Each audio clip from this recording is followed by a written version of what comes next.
Baik, bismillahirrahmanirrahim. Assalamualaikum warahmatullahi wabarakatuh. Yang terhormat Bapak dosen pengampu mata kuliah pendidikan kewarganegaraan dan teman-teman yang berbahagia.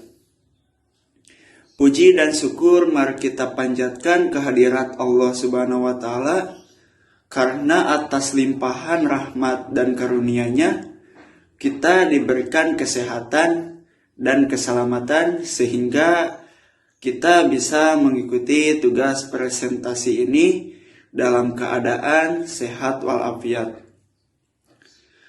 Pertama, saya ucapkan terima kasih kepada Bapak Taupan Abiyuna MPD yang telah memberikan kesempatan kepada kelompok kami untuk mempresentasikan tentang hukum dan hak asasi. Sebelumnya, perkenalkan, nama saya Muhammad Arya Zikrillah dengan NPM 212191036 dari kelas A. Di sini saya menjadi sebagai moderator yang akan membimbing presentasi kali ini. Adapun anggota dari kelompok kami yaitu yang ke-1 ada Asep Ragam Santika, yang kedua ada Rapi Suryaloka, yang ketiga Wildan Nasir, yang keempat Ratna Komala. Untuk itu saya persilahkan untuk pemateri untuk memaparkan materi ini. Assalamualaikum warahmatullahi wabarakatuh. Perkenalkan, nama saya Ratna Komala dari kelas A dengan NPM 212191021. Di sini saya akan sedikit berbicara mengenai pengertian hukum, sifat sikap hukum, dan tujuan hukum. Kelsen tahun 1995 mengemukakan hukum adalah suatu tata yang bersifat memaksa. Suatu tata sosial yang berusaha menimbulkan perilaku para individu sesuai dengan yang diharapkan melalui pengundangan tindakan-tindakan pemaksaan. Di dalam literatur, penemuan hukum merupakan sebuah proses pembentukan hukum oleh hakim atau aparat penegak hukum lainnya yang ditugaskan untuk implementasi peraturan hukum umum pada suatu peristiwa das solen yang bersifat umum dengan mengingat akan peristiwa konkret tertentu. Hakim selalu dihadapkan dengan peristiwa konkret, konflik, atau kasus yang harus diselesaikan atau dipecahkannya, dan untuk itu perlu dicarikan hukumnya. Pembentukan hukum harus disesuaikan dengan perkara yang konkret. Berikut adalah contoh pengertian hukum menurut para ahli. Menurut Plato, hukum adalah peraturan yang tersusun secara sistematis membentuk sebuah sistem yang mengikat masyarakat. Menurut Aristoteles, menegaskan bahwa hukum juga mengikat hakim dalam melaksanakan tugasnya. Menurut Austin, hukum adalah alat pembimbing yang diberlakukan oleh pihak yang berwenang. Menurut Cicero, hukum sebagai hasil pemikiran atau akal yang tinggi yang bertugas mengatur tentang hal yang baik dan buruk. Menurut Utrecht, hukum merupakan himpunan petunjuk hidup yang mengatur tentang tata tertib dalam masyarakat. Menurut Myers, hukum adalah aturan yang mengandung pertimbangan kesusilaan ditinjau kepada tingkah laku manusia dalam masyarakat dan menjadi pedoman penguasa dalam melakukan tugasnya.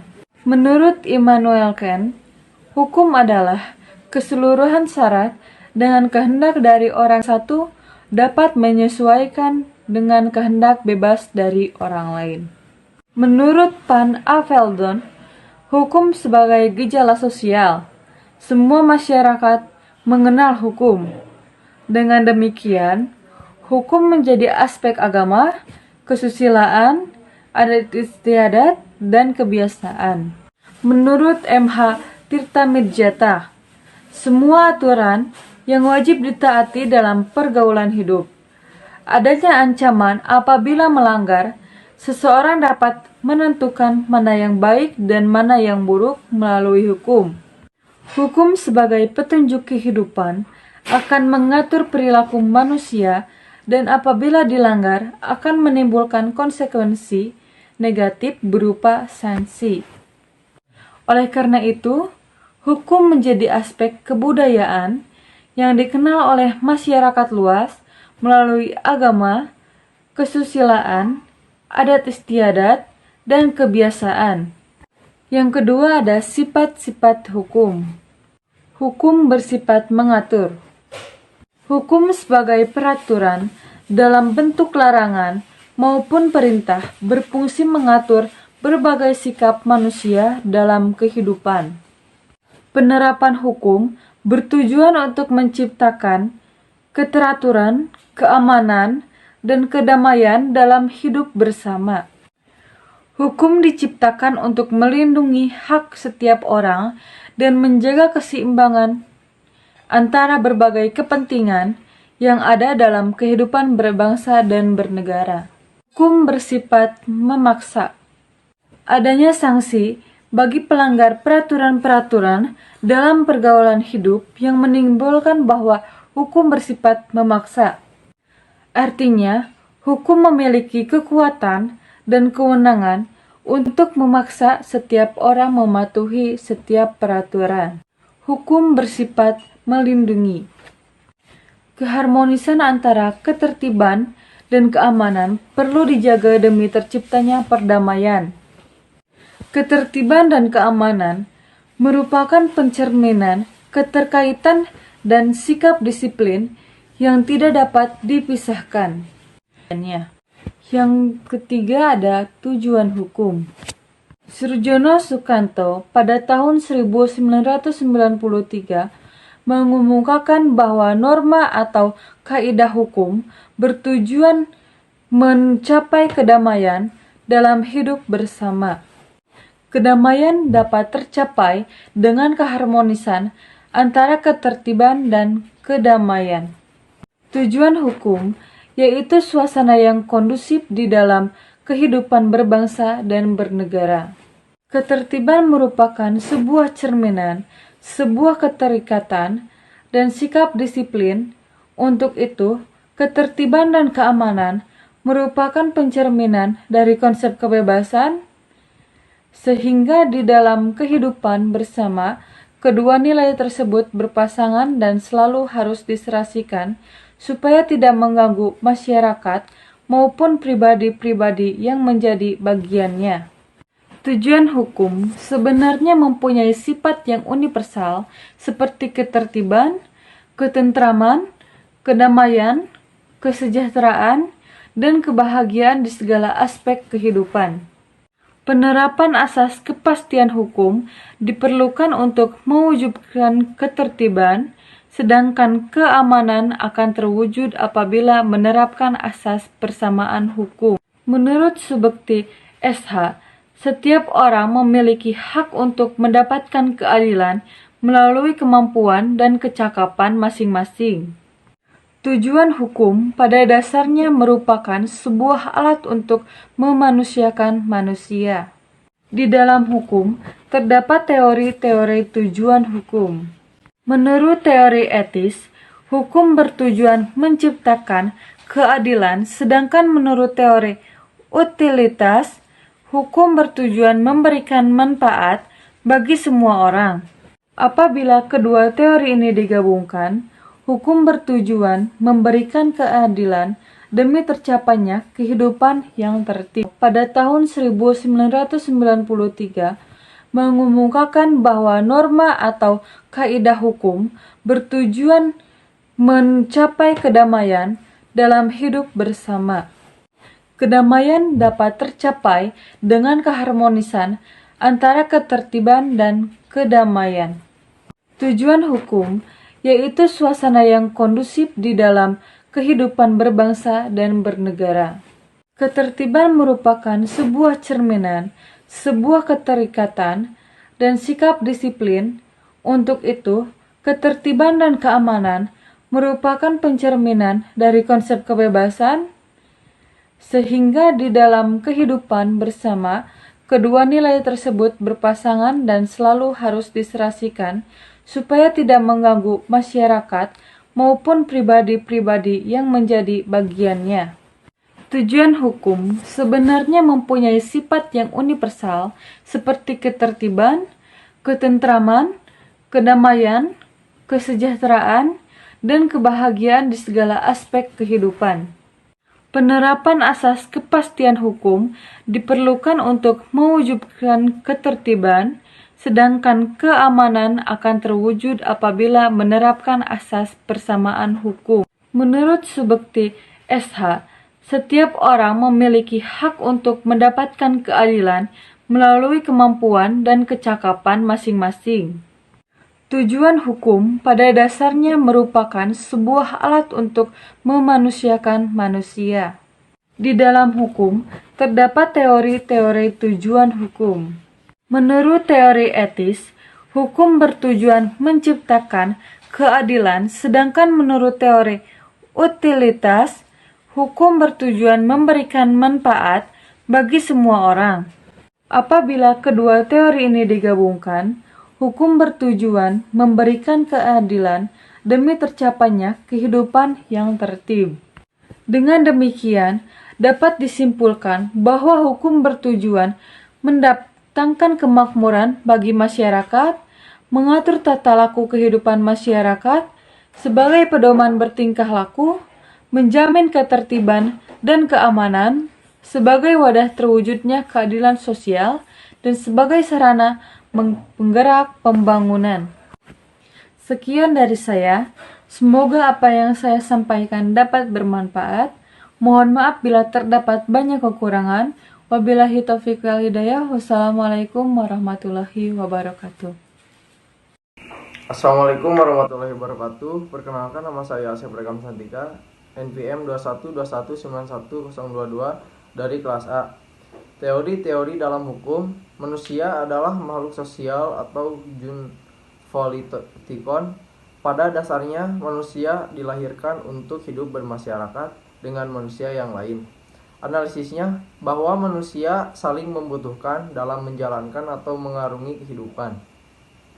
Kehidupan berbangsa dan bernegara akan terus berkembang dengan dinamis. Hal itu menimbulkan permasalahan, juga akan terus-menerus berkembang. Teori-teori hukum merupakan pengetahuan mengenai hukum yang berlaku. Tujuan teori hukum yaitu untuk menciptakan sebuah kepastian dalam sebuah kesatuan, memperjelas nilai dan filosofis. Teori hukum berkembang sejak zaman Yunani dan Romawi. Ada 4 teori hukum yang menjadi dasar pengembangan hukum. Keempat teori tersebut sebagai berikut. A. Teori Yunani dan Romawi atau disebut klasik. Menurut teori ini, sebelum abad ke-6, hukum sebagai sebuah kekuatan atau disebut power yang berisi strategi untuk dapat bertahan hidup. Setelah abad ke-6 hingga abad ke-1, hukum dijadikan petunjuk hidup di dunia dalam menjunjung tinggi nilai-nilai keadilan, keamanan, dan menciptakan kesejahteraan. Berikut ini beberapa teori hukum Yunani dan Romawi. Yang ke-1, teori Socrates, yang disebut mengedepankan atau kebaikan dan keadilan bagi masyarakat. Yang kedua, teori Plato, yang disebut juga dihubungkan dengan kebijaksanaan. Yang ketiga, teori Aristoteles, berhubungan dengan perasaan sosial etis manusia. Yang keempat, teori Epicurus, yang disebut berperan sebagai pengelola kepentingan antar individu demi tercapainya kedamaian. Yang B, teori hukum alam.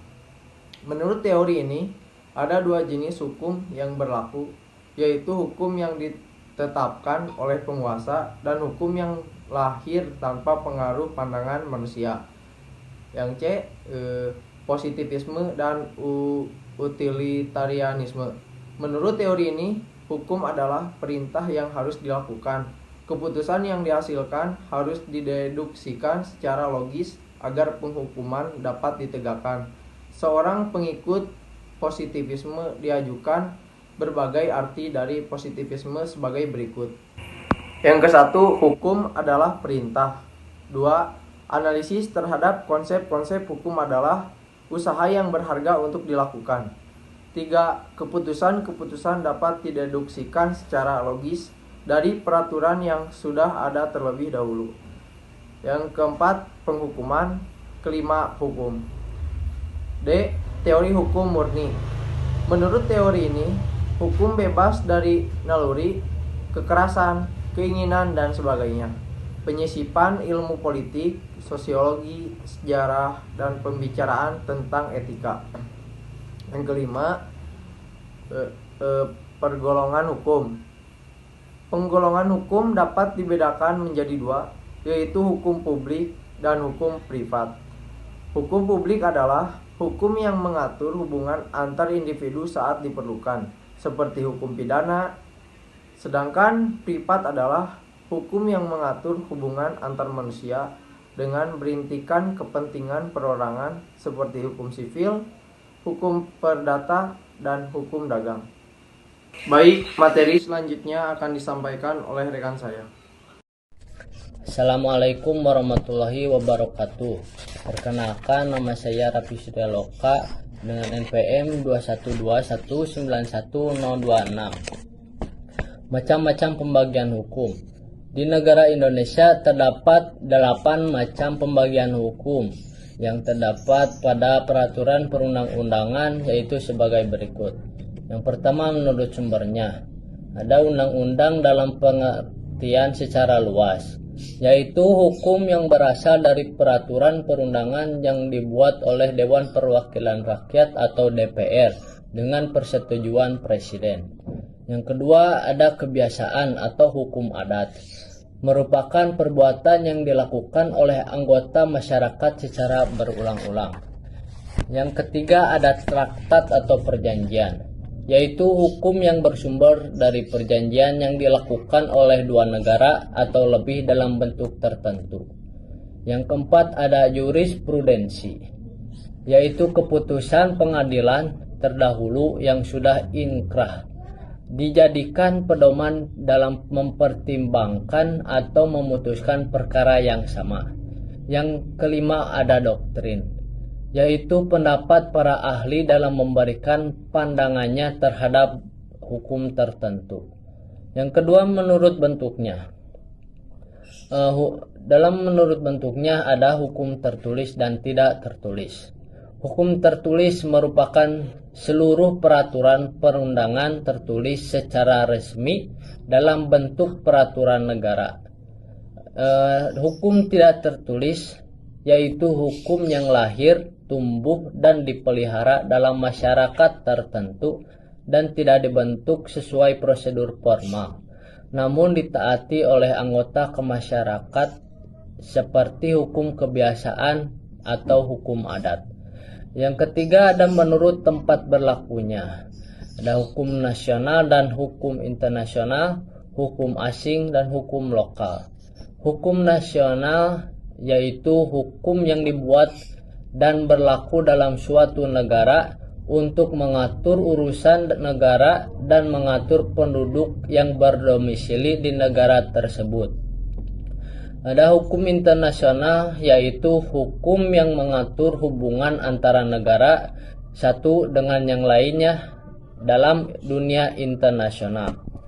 Ada hukum asing, yaitu hukum yang berlaku di negara lain. Atau hukum lokal, yaitu hukum yang berlaku pada wilayah tertentu dalam suatu negara, seperti hukum adat suku Bali. Yang keempat, menurut waktu berlakunya. Ada ius constitutum atau hukum positif, yaitu hukum yang berlaku saat ini pada masyarakat tertentu dalam daerah tertentu. Ada ius constituendum, yaitu hukum yang berlaku pada waktu yang akan datang. Ada yang kelima, menurut cara mempertahankannya. Ada hukum material, yaitu peraturan yang berwujud perintah dan larangan seperti hukum pidana, hukum perdata, dan hukum dagang. Ada hukum formal, yaitu hukum yang mengatur bagaimana caranya mengajukan suatu perkara ke muka pengadilan dan bagaimana cara hakim memberikan putusan, seperti hukum acara pidana dan hukum acara perdata.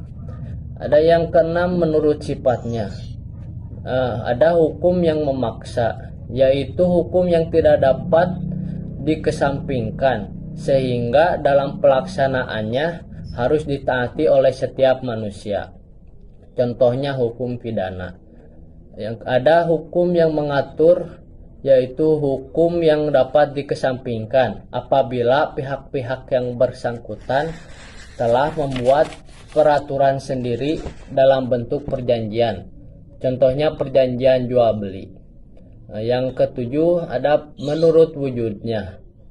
Ada hukum objektif, yaitu hukum yang berlaku umum dan tidak mengenal orang atau golongan tertentu. Ada hukum subjektif, yaitu hukum yang berlaku untuk dua orang atau lebih serta menimbulkan hak dan kewajiban. Yang kedelapan, ada menurut isinya. Ada hukum privat atau hukum sipil dan hukum publik atau hukum negara. Hukum privat atau hukum sipil yaitu hukum yang mengatur hubungan antara individu-individu dalam masyarakat dengan menitik beratkan pada kepentingan perseorangan seperti perjanjian jual beli, tanah atau kendaraan. Yang kedua, ada hukum publik atau hukum negara, yaitu hukum yang mengatur hubungan antar perseorangan atau warga negara dengan pemerintah, seperti hukum tata negara, hukum administrasi negara, hukum pidana, dan hukum internasional. Adapun aliran-aliran hukum.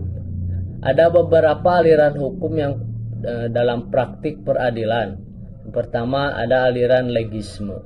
Aliran legisme menganggap bahwa sesuatu dikatakan sebagai hukum apabila terdapat dalam undang-undang. Yang kedua, ada aliran Freirechtslehre. Aliran ini beranggapan bahwa hakim sebagai pencipta hukum memiliki kebebasan melakukan segala hal yang tidak diatur di dalam undang-undang. Dan yang ketiga, ada aliran Rechtsfinding. Aliran ini menganggap bahwa keterikatan hakim dalam undang-undang tidak seketat asumsi aliran legisme, dikarenakan hakim mempunyai kebebasan. Adapun konsep hak asasi manusia atau HAM. Pengertian hak asasi manusia. Hak asasi manusia adalah anugerah yang langsung diterima manusia dari Tuhan Yang Maha Esa. Setiap manusia memiliki hak yang harus dihormati, dilindungi, dan dijunjung tinggi oleh pemerintah dan hukum. Menurut John Locke maupun Koncoro Purbo Pranoto, hak asasi adalah hak yang diperoleh dari Tuhan menurut kodrat dan hakikat setiap manusia.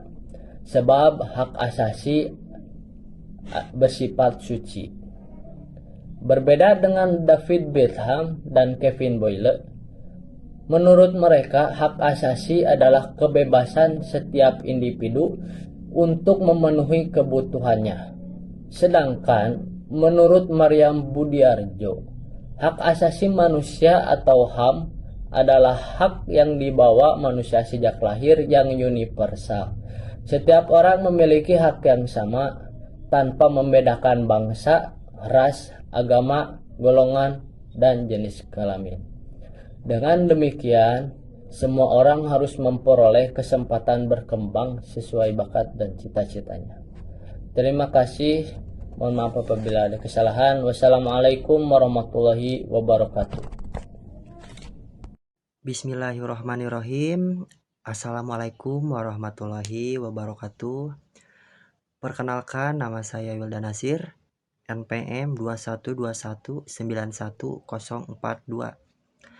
Di sini saya akan menjelaskan materi tentang pertama, macam-macam hak asasi manusia, kedua, sejarah hak asasi manusia, ketiga, perkembangan hak asasi manusia di Indonesia. Tadi yang pertama adalah macam-macam hak asasi manusia, terbagi lagi menjadi yang pertama hak asasi pribadi atau personal right, kedua hak asasi politik atau political right, dan yang ketiga hak asasi hukum atau legal equality right, dan yang keempat hak asasi ekonomi atau property right, kelima hak asasi peradilan atau procedural right, dan yang terakhir adalah hak asasi sosial budaya atau social cultural right. Jadi yang pertama adalah hak asasi pribadi atau personal right. Macam-macam hak asasi manusia. Yang pertama adalah hak asasi pribadi. Hak asasi ini berhubungan dengan kehidupan pribadi setiap manusia. Contoh hak asasi pribadi yaitu hak kebebasan untuk bergerak, berpergian, dan berpindah-pindah tempat. Hak kebebasan mengeluarkan atau menyatakan pendapat, hak kebebasan memilih dan aktif dalam organisasi atau perkumpulan, hak kebebasan untuk memilih, memeluk, menjalankan agama dan kepercayaan yang diyakini masing-masing, hak untuk hidup berperilaku, tumbuh dan berkembang, hak untuk tidak dipaksa dan disiksa. Terus hak asasi politik atau political right. Macam-macam hak asasi yang kedua adalah hak asasi politik. Hak asasi ini berhubungan dengan kehidupan politik. Contoh hak asasi politik yaitu hak untuk memilih dan dipilih dalam suatu pemilihan, hak ikut serta dalam kegiatan pemerintahan, hak membuat dan mendirikan partai politik serta organisasi politik lainnya, hak untuk membuat dan mengajukan suatu usulan petisi, hak diangkat dalam jabatan pemerintah. Yang ketiga tadi adalah hak hukum atau hak asasi hukum, legal equality right. Macam-macam hak asasi yang ketiga yaitu hak asasi hukum. Hak ini menjelaskan bahwa manusia memiliki kedudukan yang sama di depan hukum dan pemerintahan. Contoh hak asasi hukum yaitu hak mendapatkan perlakuan yang sama dalam hukum dan pemerintahan, hak untuk menjadi pegawai negeri sipil atau PNS, hak dalam mendapatkan dan memiliki pembelaan hukum pada peradilan, hak mendapat layanan dan perlindungan hukum. Terus yang keempat adalah tadi hak asasi ekonomi atau property right. Macam-macam hak asasi manusia yang keempat adalah hak asasi ekonomi. Hak ini berhubungan dengan kegiatan manusia dalam perekonomian.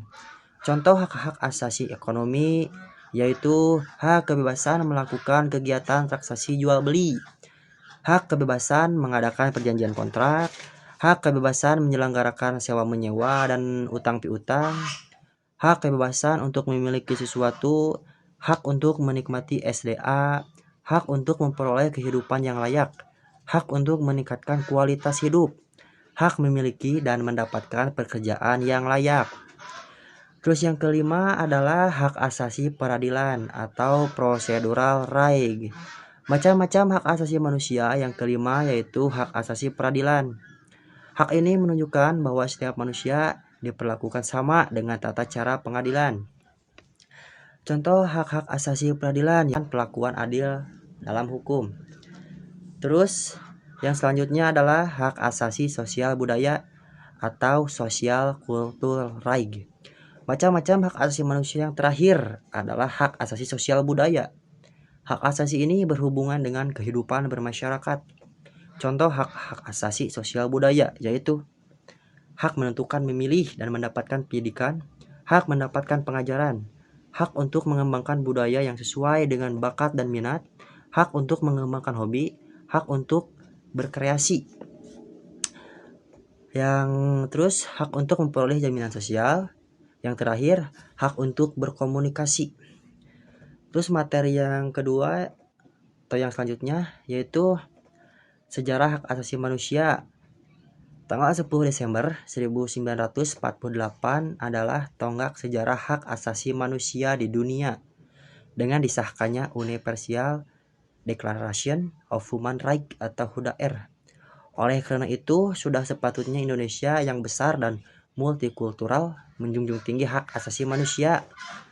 Tahu ada lagi sejarah hak asasi manusia atau berawal dari dunia barat atau Eropa sesuai filsuf Inggris pada abad ke-17 John Locke merumuskan adanya hak alamiah atau natural hidup right yang melekat pada setiap manusia, yaitu hak atas hidup, hak kebebasan, dan hak milik. Terus yang ketiga adalah perkembangan hak asasi manusia di Indonesia periode sebelum kemerdekaan atau 1908 sampai 1945. Pemikiran hak asasi manusia pada masa sebelum kemerdekaan dapat dilihat dalam sejarah kemunculan organisasi Pergerakan Nasional Budi Utomo pada 1908, Syariat Islam 1911, Indosepartij 1912, Perhimpunan Indonesia 1925, Partai Nasional Indonesia 1927. Lahirnya pergerakan-pergerakan yang menjunjung berdirinya hak asasi manusia seperti tak lepas dari penyelenggaraan hak asasi manusia yang dilakukan seperti ini, tak lepas dari pelanggaran hak asasi manusia yang dilakukan oleh penguasa atau penjajah. Dalam sejarah pemikiran hak asasi manusia di Indonesia, Budi Utomo merupakan organisasi pertama yang menyuarakan kesadaran berserikat dan mengeluarkan pendapat melalui petisi-petisi yang ditunjukkan kepada pemerintahan kolonial maupun lewat tulisan di surat kabar. Terus periode setelah kemerdekaan atau 1945 sampai sekarang, perdebatan tentang hak asasi manusia berlanjut sampai periode pasca kemerdekaan, yaitu pertama periode 1945 sampai 1950. Pemikiran hak asasi manusia pada periode ini menekankan wacana untuk merdeka atau self-determination, hak kebebasan untuk berserikat melalui organisasi politik mulai didirikan, serta hak kebebasan untuk menyampaikan pendapat, terutama di parlemen.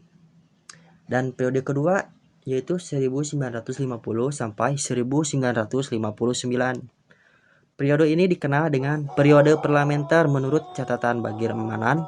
Masa gemilang sejarah hak asasi manusia di Indonesia tercermin dalam 4 indikator hak asasi manusia. Yang pertama, munculnya partai politik dengan berbagai ideologi, adanya kebebasan pers, pelaksanaan pemilihan umum secara aman dan bebas dan demokratis. Yang terakhir, kontrol parlemen dan eksekutif. Terus periode yang ketiga adalah 1959 sampai 1966. Periode ini merupakan masa berakhirnya demokrasi liberal dan digantikan dengan demokrasi terpimpin yang terpusat pada kekuasaan Presiden Soekarno. Demokrasi terpimpin atau guided demokrasi tidak lain sebagai bentuk penolakan Presiden Soekarno terhadap demokrasi parlementer yang dinilai merupakan produk barat.